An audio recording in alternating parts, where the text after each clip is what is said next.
Bonjour Agnès Mellet, enseignante psychologue scolaire, diplômée d'état de psychologie scolaire et experte en coaching d'enfants et de parents. Bonjour. Bonjour. Donc, on parle beaucoup de dépression chez les enseignants. J'avais une petite question. Quel problème rencontrent les enseignants dans l'exercice de leurs fonctions quand ils Plutôt viennent que vous voir? dépression, je préférerais mal-être. Parce Le que, mal-être des enseignants. oui, parce que tous ne sont pas dans la pathologie de la dépression, qui est quand même une réelle pathologie, et souvent, ce n'est pas lié qu'au métier dans ces cas-là. Par contre, il y a un réel mal-être, oui, des enseignants qui souffrent beaucoup d'un manque de reconnaissance et en même temps d'une certaine culpabilité. Ils ont du mal à accepter que des enfants, par exemple, aient du mal à apprendre. Pour eux, ils considèrent qu'ils sont en faute si l'enfant n'arrive pas à apprendre. Or, il peut y avoir multiples facteurs qui font que l'enfant n'arrive pas à apprendre. Ça, c'est la première des choses. Donc, faire casser la culpabilité chez l'enseignant, c'est compliqué. L'enseignant, il a pour mission de faire acquérir des compétences à ses élèves. Et s'il n'y arrive pas, il se sent impuissant par rapport à ça. Et dans le même temps, il ne comprend pas. Et du coup, il est mal à l'aise. Les autres problèmes sont que actuellement, les missions de l'enseignant sont de plus en plus nombreuses. C'est-à-dire que maintenant, les enseignants doivent maîtriser non seulement les bases, le français, les mathématiques, les sciences, la technologie, la musique, l'EPS, mais aussi les techniques informatiques, l'anglais et les arts plastiques. Donc, ça fait des domaines très divers à maîtriser, et notamment dans le primaire, hein, puisqu'à partir du secondaire, on devient spécialiste. Mais dans le primaire, on est généraliste, et c'est quand même assez difficile de bien maîtriser l'ensemble des outils. Ce qui se passe pour remédier à ce... Oui, je vous interromps, sachant qu'on demande aussi beaucoup aux enseignants de jouer des fois de se substituer aux parents et C'est un autre souci. d'avoir des missions d'éducation. C'est un autre souci, en effet, c'est que au niveau éducatif, il y a quand même des carences qu'on remarque dès le plus jeune âge des enfants. Je me souviens notamment en maternelle, où on est arrivé maintenant à une période où les mots tout simples comme merci, bonjour, au revoir, s'il vous plaît, sont pas forcément acquis par les enfants, et c'est pas naturel pour eux d'utiliser ces mots-là. C'est bon, quand ils ont 3 ans, on peut se dire c'est en cours d'acquisition, mais parfois ils n'ont pas le vocabulaire quand ils arrivent en maternelle. Donc c'est quand même ce problème éducatif, en effet, est majoré. Et puis il y a des jeunes enfin des enfants qui se sentent dans une toute puissance par rapport à l'enseignant, parce que les parents lui ont fait passer comme message que l'enseignant n'avait pas tout pouvoir. Alors, sans avoir tout pouvoir, il est quand même intéressant que les parents travaillent en collaboration avec les enseignants, et que ce soit quelque chose dans l'unité qui permette d'améliorer en effet l'éducation des enfants. Parce que s'il y a opposition, c'est compliqué. C'est sûr. Justement, de nombreux enseignants, donc, comme vous le dites souffrir d'un manque d'écoute de leur hiérarchie et voient leur autorité bafouée. Et ma question, elle est toute simple. Quels sont les outils à leur disposition pour se faire respecter et mener à bien leur mission?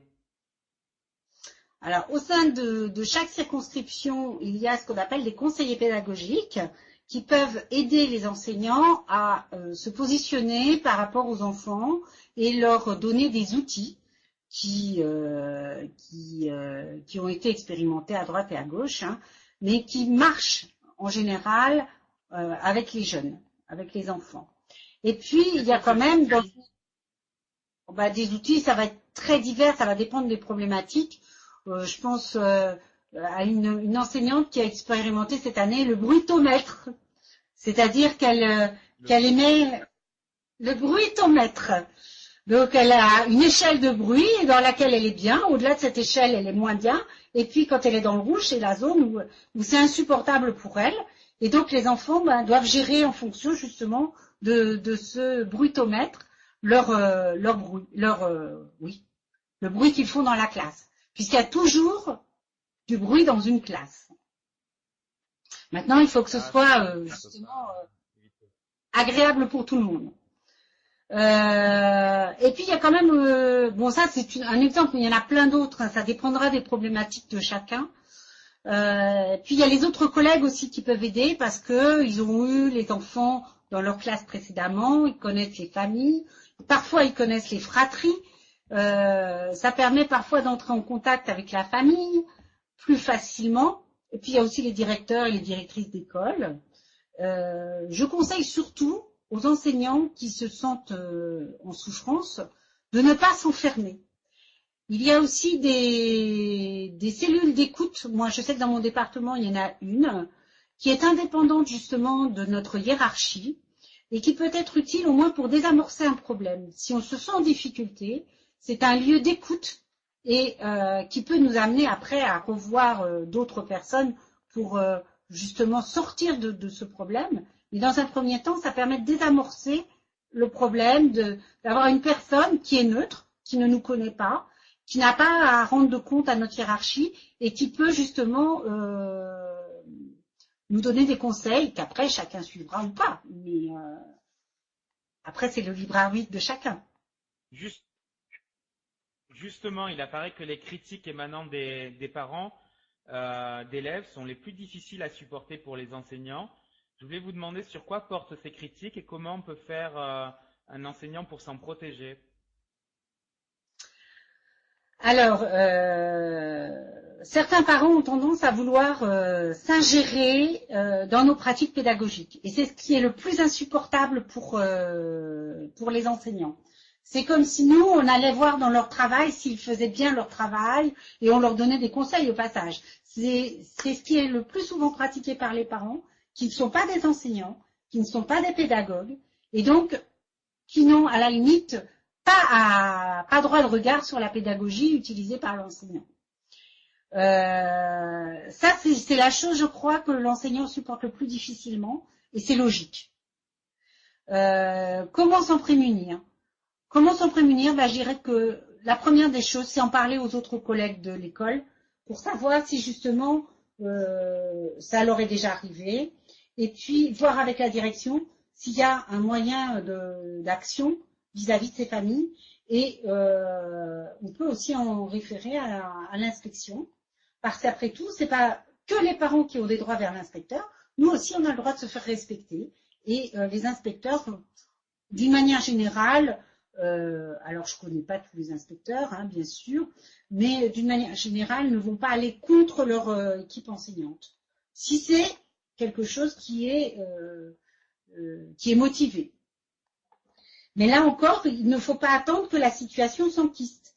Si on a un souci, je pense qu'il faut essayer de le dire, d'en parler déjà avec les parents le plus vite possible. Arriver à désamorcer les bombes, c'est ce qu'il y a de plus facile à faire, mais pour ça, faut-il accepter le dialogue. Et si ces critiques sont justifiées? À l'enseignant d'en tirer parti mais si ce n'est pas sur sa pratique pédagogique, il peut y avoir des pratiques qui sont où l'enseignant et nos parents ne sont pas d'accord, c'est possible. Mais et puis pourquoi pas. Mais ça ne veut pas dire que ce que fait l'enseignant est forcément mauvais. Par contre, l'enseignant peut se remettre en cause en fonction de ce qu'a dit le parent et assouplir peut-être la manière de faire. Agnès Mélé, experte en coaching pour enfants et parents, merci pour votre expertise et passez une bonne journée. Merci.